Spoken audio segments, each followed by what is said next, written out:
السلام علیکم ورحمۃ اللہ وبرکاتہ۔ آج ہم آپ کو نوح علیہ السلام کی زندگی کے بارے میں بتانے والے ہیں۔ نوح علیہ السلام کا ذکر قرآن میں 33 بار ہوا ہے۔ قرآن میں جن نبیوں کا ذکر بہت تفصیل سے ہوا ہے ان میں ایک نوح بھی ہے، بلکہ ہم کہہ سکتے ہیں کہ ابراہیم علیہ السلام کے بعد جس نبی کا ذکر تفصیل سے ہوا ہے وہ نوح علیہ السلام ہی ہے۔ نوح علیہ السلام عراق میں اس جگہ پیدا ہوئے جہاں آج کل موصل شہر ہے۔ صحیح بخاری کی ایک حدیث سے پتہ چلتا ہے کہ وہ آدم علیہ السلام کے 1000 سال بعد پیدا ہوئے۔ لوگ اس پورے وقت میں اللہ کے دین پر تھے، یعنی خدا کو ایک مانتے تھے، لیکن نوح علیہ السلام کا سمے آتے آتے یہ لوگ بتوں کی پوجا کرنے لگے۔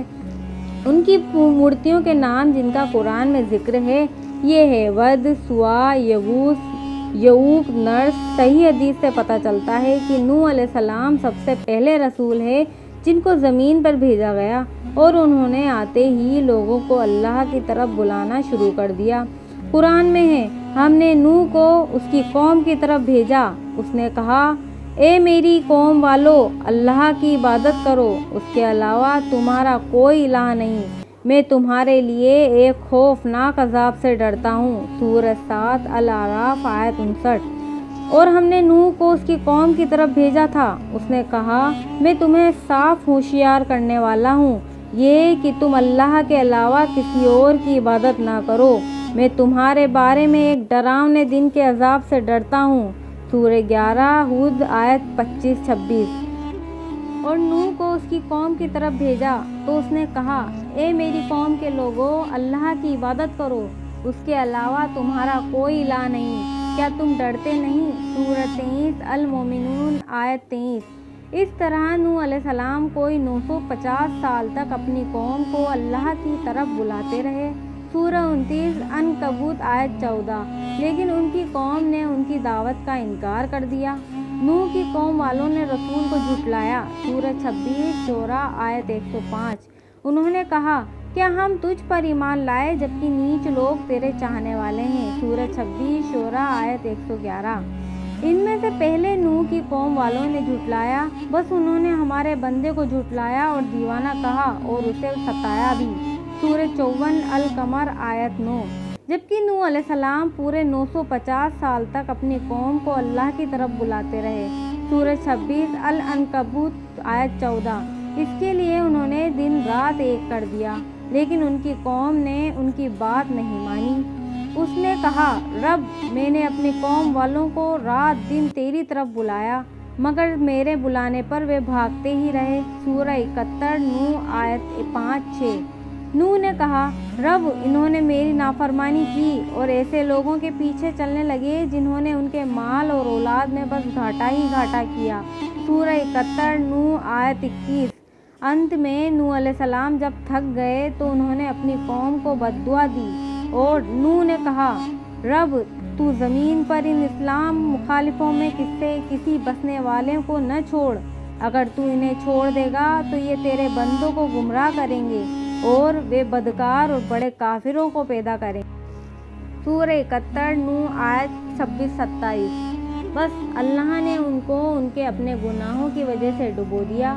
وہ اپنے گناہوں کی وجہ سے ڈبو دیے گئے، پھر آگ میں داخل کر دیے گئے، اور وہ اپنے لیے اللہ کے علاوہ کسی طرح کے مددگار نہیں پا سکے۔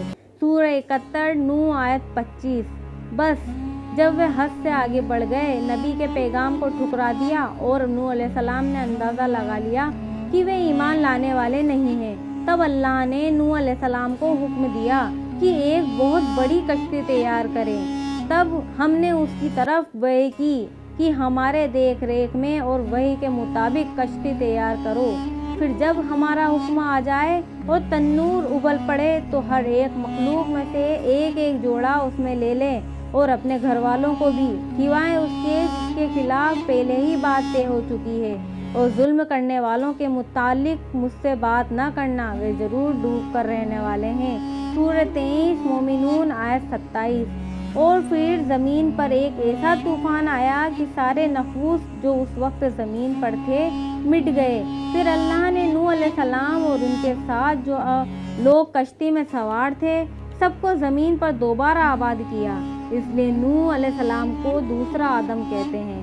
کہتے ہیں کہ طوفان میں ڈوبنے والوں میں ان کی بیوی آویر اور ایک بیٹا ایام بھی تھا، کیونکہ وہ دونوں نوح علیہ السلام پر ایمان نہیں لائے، اور بچنے والوں میں ان کے 3 لڑکے تھے جن کے نام حام، سام، یافیس تھا۔ جب طوفان میں سب فنا ہو گئے تو اللہ نے حکم دیا اور کہا گیا، اے زمین اپنا پانی نگل جا، اور اے آسمان تھم جا۔ تو پانی زمین میں بیٹھ گیا اور فیصلہ چکا دیا گیا، اور یہ ناؤ جود نام کے پہاڑ پر ٹک گئی، اور کہہ دیا گیا کہ ظالموں پر دھتکار ہو۔ سورہ 11 ہود آیت 44۔ پھر نوح علیہ السلام کی نسل عراق سے نکل کر دھیرے دھیرے زمین پر پھیلنے لگی، اور اس نسل کے لوگ جہاں بھی گئے اپنے ساتھ اس طوفان کی کہانی کو بھی لے گئے۔ یہی وجہ ہے کہ اس طوفان کا ذکر دنیا کے ہر حصے میں پایا جاتا ہے۔ بائبل میں ہے کہ یہ طوفانی بارش 40 دن تک ہوتی رہی، جس کی وجہ سے زمین پر موجود تمام جانور پانی میں ڈوب گئے۔ بچنے والوں میں نوح علیہ السلام، ان کے 3 لڑکے اور ان کی بیویاں تھیں، اور ہر طرح کے جانور بھی کشتی میں تھے۔ 40 دنوں بعد جب طوفان رکا تب نوح علیہ السلام اپنے لڑکوں کے سنگ دوبارہ زمین پر آئے، اور یہ دنیا دوبارہ آباد ہوئی۔ پھر اللہ نے نوح علیہ السلام اور ان کی اولاد کو برکت دی اور کہا، جاؤ زمین پر پھیل جاؤ۔ اس طرح نوح علیہ السلام آدم علیہ السلام کے بعد انسانوں کے دوسرے والد کہلائے۔ سورۃ القمر کی آیت 15 میں ناؤ کے بارے میں آیا ہے کہ بے شک ہم نے اسے ایک نشانی بنا کر چھوڑا ہے، تو کیا کوئی ہے نصیحت حاصل کرنے والا؟ یہاں نشانی بنا کر چھوڑنے کا مطلب خود ناؤ نہیں ہے، بلکہ وہ پوری داستان ہے جو نوح علیہ السلام کے ساتھ پیش آئی، جیسے اللہ کے حکم سے ناؤ بنانا، پھر اس میں ایمان والوں کو سوار کرنا، پھر ناؤ کا جدی پہاڑ پر ٹھہر جانا اور باقی لوگوں کا ڈوب جانا۔ یہ پورا واقعہ ایک نشانی ہے نصیحت حاصل کرنے والوں کے لیے۔